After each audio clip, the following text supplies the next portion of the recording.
Welcome back, and today we are flying out the MiG-19S, and the MiG-19S used to be one of those planes that I dubbed the God of Energy. And it still is. The only real issue here is that you don't have flares, but luckily we do have the ability to equip some rocket ports, and the rocket ports work quite well. I was running 2 or 4. You don't really play different with 2 or 4, so I just run 4 so I can have more of them. When it comes to the belt, a little bit controversial. Old people used to run armored because it used to work better. But at the moment I've been having much better luck with the air target belt, so that's what I'm gonna be running. Haven't tested it, it is anecdotal, but in my experience it worked the best. Today's video has been sponsored by Surfshark. 4 years ago another YouTuber has recommended this VPN to me and I've been using it ever since, so now it's up to me to return the favor. The function that I personally get the most use out of is the ability to watch region-locked content. I'm a very avid F1 watcher. However, I'm not from the UK, as some of you might be able to hear, and that means that I can't really watch any of these videos, which is a bit of a shame. Now, when I go to the top right here, I have my plugins, I click it, you get a drop-down menu, and you can click whatever you want. I have United Kingdom, London most of the time, so you can type it in, whatever you want, doesn't really matter which one. London gives me the most success. We click it. We let it connect for a few seconds.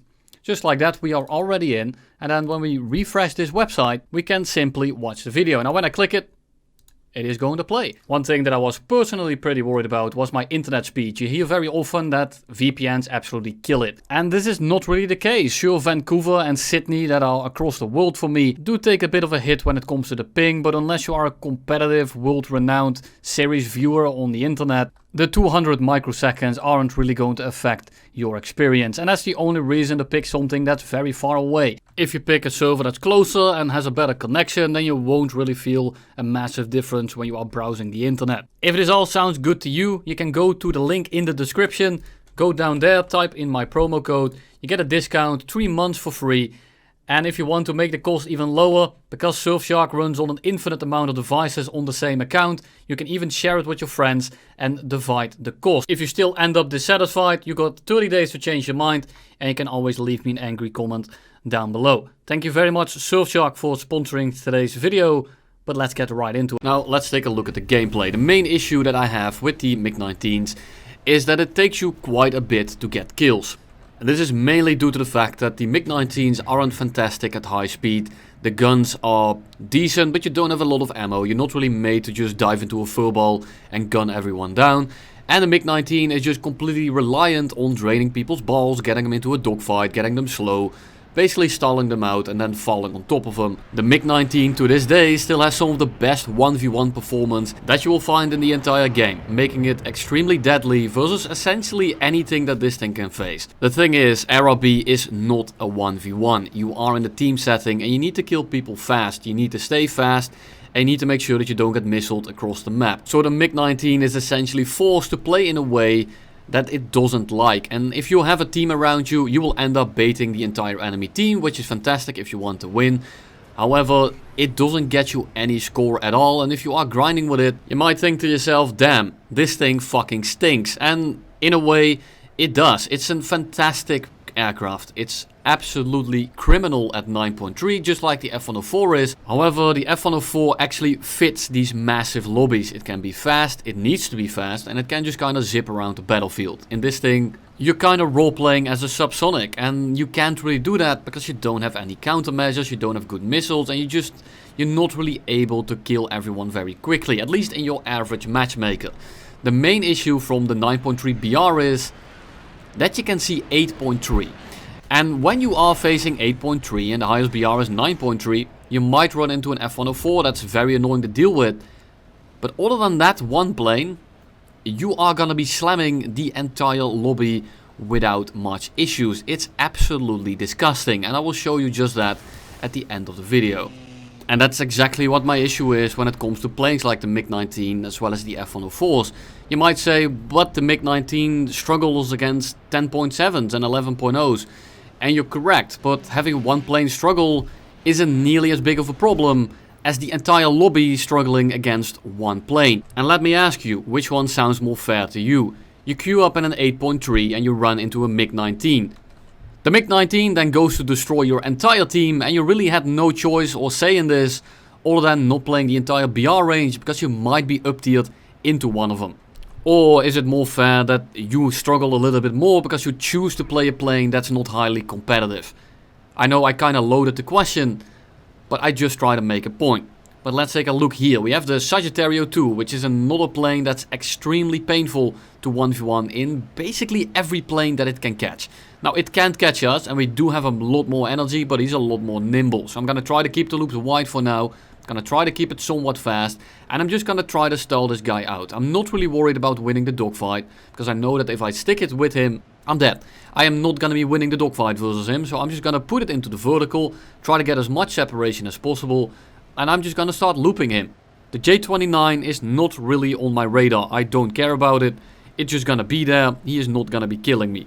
The Sagittario is pretty slow at the moment. He's not going blisteringly quick. He becomes a pretty easy target, but I'm not sticking to the kill yet, because I know that if I go for the shot, he will reverse me. I will end up in front of him and he will gun me down. It's a fight that I don't want to take until this guy is slow enough. And luckily the Sagittario doesn't have the best retention. It's not an Ariete, so we can just kind of take our time and wait for our team to come in. And this guy is now forced to go slow, and we can now be a little bit more aggressive because we have a teammate around. I get on this guy's 6. And maybe we'll get the shot here. He pulls vertical, he starts rolling around, and I can't really pull my guns on target. I'm gonna try to stick on him for a little bit, force him to go defensive. He doesn't actually take it, and he goes down towards the CL-13, which means that I am now able to go back on this guy's 6. And the Sagittario as well as the Ariete are in the exact same boat as this thing, where it's, do you rather have one plane struggle or the entire lobby struggle? I have one of the best planes in the 1v1 in the game. And I struggle stalling this guy out. Sure, I get him slow. Sure, I push him to the deck, but it's also due to pilot error. When it's actually a good pilot, this is a stalemate and we can't do anything to each other because I just keep my speed. And he just makes sure that I can't hit him because he's too nimble, he's too small, and I can't really shoot him. After draining his balls, he gets slow, CL-13 on his ass, and the guy with R60, so he's probably dead. And I fly towards the A-10 because he has all-aspect missiles. So we rocket. Notice that the missile is still going for us, so we shoot a second volley off. And the main reason that I want to kill this A-10 is because I know that the CL-13 as well as the Yak-38 probably can't defend against it. Sure, the Yak-38 can try to R60 the A9L out of the air, but most people don't try it, and I want to win this game, and I don't want to sit on the Ariete that's 100% dead. Anyway, I'd rather just secure the victory and go for another guy. I kill the A-10, Ariete goes down, and then we win the match later on. Now we dive on the F-105, and I'm not going to show the dogfight because the guy was completely strapped with bombs, and the F-105 isn't going to win dogfight with this thing anyway. So we shoot him down, and then we dive towards the F-5C. He's on the 6 of an Su-25, and I'm trying to get shots in, and I hope that you're seeing just how much pain and suffering I'm experiencing trying to line up my guns if the guy in front of me is just kind of twirling and bobbing around. So the guy is burning, he is dead. I'm gonna talk shit in chat because I don't want my shit to be stolen. Because the MiG-19 is the absolute worst when it comes to having a team around you if you're actually trying to kill people. Sure, you want a team around you, otherwise you get singled out. You can't really kill people in massive furballs because you don't have the ability to kill them very quickly. Unless of course it's something like a Downty and you just stall the entire lobby out below you. But when you're trying to get kills and you have a team around you, most of the time you end up getting absolute dick all because your team will just swipe everyone you kinda set up. The MiG-19, as I said at the start here, needs a lot of time to kill its enemies. And that's just down to the playstyle. It's made to get people slow and then pounce on them as they are helpless in the air. But when people are helpless in the air and you have teams around, your team is just gonna lick up every kill you set up. And it's so damn frustrating. And that's my main issue with flying this thing. It's a fantastic plane, don't get me wrong, as I said before. It just doesn't fit Araby, which means that you're not gonna be getting very many kills very often. Sure you can, especially if your aim is really good with these guns, but the NR30s, after they kind of switched the ballistics, just don't feel that fantastic anymore. And pair that with a plane that's not super responsive. It's agile and it goes where you want it to, but it's not very snappy when it comes to aiming very well, especially at speed. And at super low speeds, you're gonna have the same issue. Now we get stuck in a dogfight with an F5C. But I started on his 6, so he needs to burn even more speed, trying to get his guns on me. So I'm just staying behind him. I'm just trying to kind of loop on his ass. I'm trying to stay out of his guns. Because sure, he's pulling into me right now. But that's mainly because he's going slower than us. He's not actually outturning us.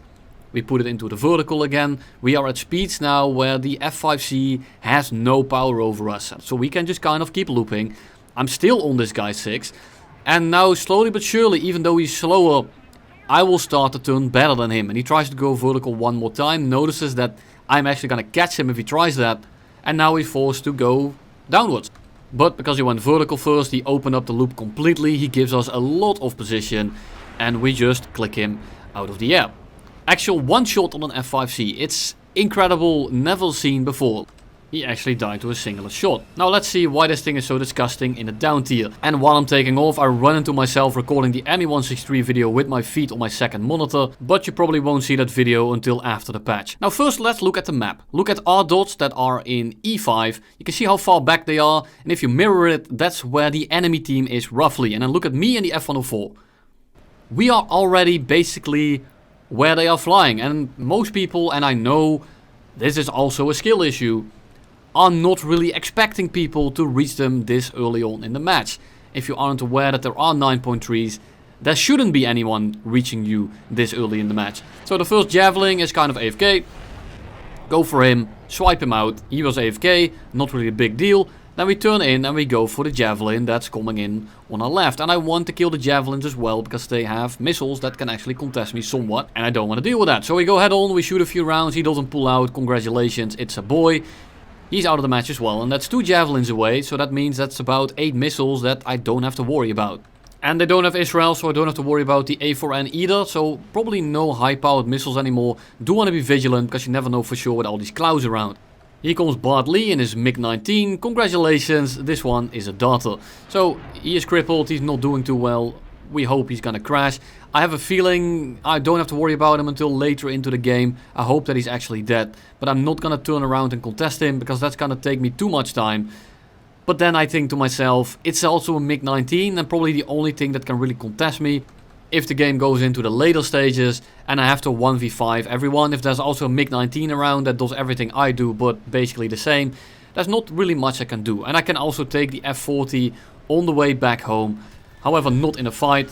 He just kind of flies in front of us and we take off his wingtip. MiG-19 also crashes, that's great, don't have to worry about that one. And that's basically 4 kills on the reinforcements, which means that everyone that was gonna pile in onto the furball in the middle didn't end up arriving, and that's why my team is just absolutely crushing it over there. And I'm now gonna go over there and help him out too. Hope that the F40 crash perhaps and see what I can do. Swift coming in, maybe we can get another head-on in. I'm just gonna shoot some rockets off.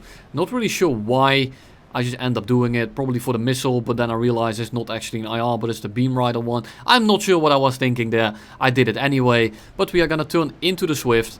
And the clouds here are actually a big detriment to the MiG-19. If you get a game where there are a lot of clouds, but it's a game with a lot of high-powered missiles like A-10s, Su-25s, you can kind of deal with it. But when you are in a down tier and you need to rely on your guns and you need to make sure that you don't get slapped by some random bozo that pops up out of the clouds, then you want clear skies. So this is great for up tiers, not very great when it comes to down tiers. Here comes another Japanese F-Saber, not sure if it's an F30 or an F40, but then you see in the kill feed on the bottom right that it's actually the Jestaf F40. So it's a Saber with the slatted wings and I want to kill him right now because, well, I just want to get more kills. Saab on the 5, however, does pop up and the F40 gets everyone riding his ass. So I'm going to break off and I'm going to fly towards the Saab because then I know that I can get a kill while my team gets another one. Win-win, speeds up the game, make sure that I don't get team killed either, because I don't want to sit on a guy that has 5 guys spraying at him for obvious reasons. The Saab goes somewhat defensive, but he doesn't really pay attention to us. We get a hit in, he gets crit, he just starts flying straight and we shoot him down. F86A5 doesn't agree with that, we go defensive. About to start energy trapping and seeing if I can just kill him, but he stops shooting and I'm like, okay, whatever, not worth my time, I want to get more kills, so I'm just going to fly away from the A5. If he starts chasing me, if he starts getting close again, and if he starts going for us, I'm obviously not going to let that slide, but at this point, I'm not going to ruin my own game for killing a guy that didn't end up actually killing me. Now the Canberra here ripped his own wing off, he goes into the clouds, he stalls out. And with the trajectory, as well as the lack of wings and the lack of speed, he's probably not going to dive out of it anyway. And because I crit him, if he crashes now, I just get the kill, which is fantastic. So I'm looking at him, he dropped his bombs to get rid of some weight. And at this point, I'm still in the clear, so I'm gonna see if I can maybe kill this guy so he doesn't recover. He does not, he just flies into the dirt. And we are gonna look for our next victim. And in this case, it's the F-40 from earlier, Blazed. Fantastic. So he gave us the kill earlier by crashing. And we are now going to dogfight him again. We shoot in the head on, we go up. The A5 ends up team killing me anyway, but it's me in the 163. They're in a squad, don't start hating this guy. We are in a dogfight now with the F-86 F-40, and we can put this into the vertical. We are pretty low on fuel and we can just keep this up all day long. And the issue is that I just lose track of him. The F-86 F-40 in the clouds, I'm trying to use my sonar vision, or also known as my headset. I'm just trying to find him. I lose track of him and I'm not gonna keep turning. Because if he ends up just turning a little bit off cycle, he ends up directly on my ass. And I don't want to deal with that. And I think I overshot already. So I just dive out, I get my speed up, I'm not using my afterburn, I'm trying to conserve my fuel. And there he comes. Retrospect, yes, I could have very easily just done this, but I'm gonna pull him slightly out of the clouds here. And we're gonna do the exact same thing again. Really not a big issue. We're just gonna dive at him, we're gonna go underneath him, and he's not going very fast because he just got out of a dogfight. And he spent the last 20 seconds or so accelerating, but the F-40 does not get its speed back that fast. So we just pull it into a little bit of a horizontal, bait him into getting a shot on us. And then we just go straight vertical. And if he tries to follow this, he stalls out. He doesn't follow it, so I'm actually gonna go dip down below, pick up some speed, get our turn rate up. I only do this because he's slow enough to do so. If he do this when he has the speed, he will just turn into us. But he's too slow, we pre-aim where he's going to be, we squeeze the trigger, and down goes the bozo. Thank you all for watching, and you'll see me in the next one.